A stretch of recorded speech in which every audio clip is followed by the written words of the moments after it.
Altså en ubekvem sandhed for en ung fyr, der står i starten af sin karriere. Jeg tror, det handler jo om, at der ikke er nogen ting, der kommer super let.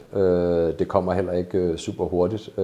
Man bliver nødt til at være dedikeret, slide og slæbe for at gøre sig dygtigere. Jeg vil sige, jo hurtigere man finder ud af, hvad det er, man er dygtig til, og hvad man synes, der er sjovt, først og fremmest, desto lettere bliver det der knokleri. Fordi det er trods alt sjovere at gå på arbejde og gøre noget, som man dels kan finde ud af, men også noget, som man synes er skide sjovt. Så det der med at nogle gange læne sig ind i sin mavefornemmelse også, og intuition. Jeg tror generelt, at intuition det er frygtelig undervurderet i dag, og man kan sgu komme rimelig langt med at mærke efter i maven, hvad det er, man synes, der er fedt. Og så kan man håbe på, at succesen kommer bagefter, og det gør den som oftest også.